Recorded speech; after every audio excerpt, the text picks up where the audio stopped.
I'm Alex. I'm Peggy. I'm Kip. We're the Pains Being Pure at Heart from New York, New York.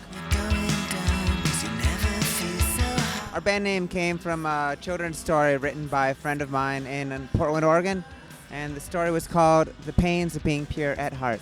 That sort of centers on this character who kind of forgoes happiness and friendship in his life and tries to attain worldly power and authority and realizes at the end that it's kind of worthless, and that the most important things in his life is the times he spends with his friends, traveling, and the experiences you have when you're young. And then he dies trying to save his dog from drowning. It's for the kids. You know, so much of the music that we grew up listening to never reached an audience at the time it was made, and it's only in retrospect that people are starting to look back and discover a lot of the great music from, late 70s, 80s, 90s even, and giving it its historical significance.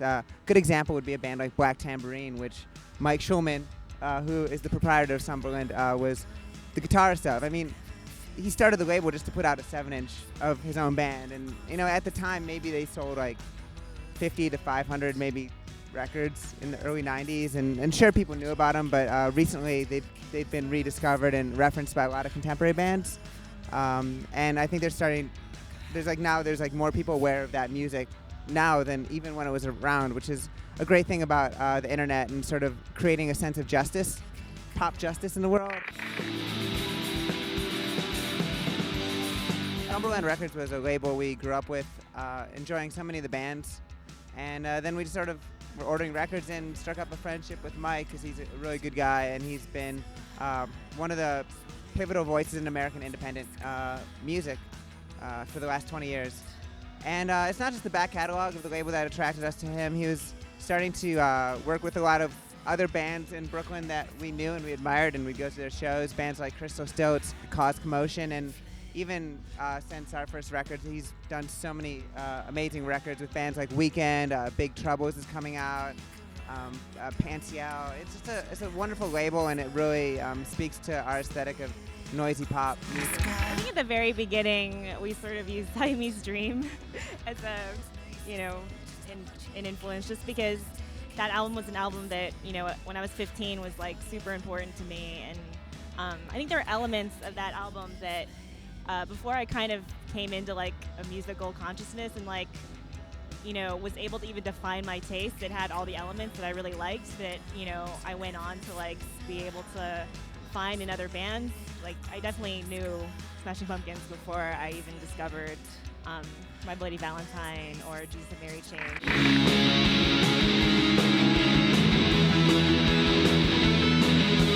The new album's called Belong, came out in March. It's another 10 songs. I don't know. I mean, it was produced by Flood and mixed by Alan Mulder, who are some heroes of ours, and they sort of helped us grow as a band, not just for that record, but I think just as people and continuing to do this. I think we're better off for it. It was originally called The Heart in Your Heartbreak, but I think we had too many songs that started with THE, so we dropped that. It's a long enough title as it is. This is probably like the last song we wrote for the album, and it ended up being the first single, and it's really fun to play because it has cool keyboard riffs and what else? A good breakdown. Yeah, good breakdown.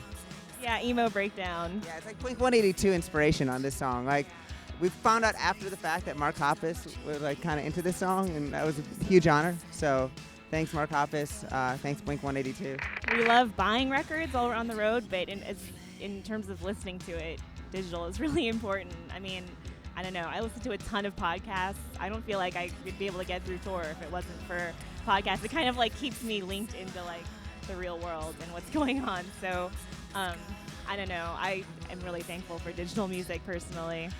We obviously love vinyl. We release vinyl records, and it's a medium that is important to us, and we always go out of our way to do 7-inch singles and 12-inch remix LPs and LPs and EPs on vinyl and everything. And I think it's wonderful that Mike Schulman at Summerland allows us to the financial leeway to do stuff that might not be like the bottom line in terms of making money or whatever for him, but at the same time, we travel so much, and just the idea that if you explained to me, when I was 15, that I could have my entire music collection in something the size of my hand and listen to it whenever I wanted to, it's just such a huge revolution, and it opens up the possibility of so much great stuff. Like you can never have an excuse for not having something to listen to. As for our situation, we're just really grateful for the opportunities we have, and most of it is just luck.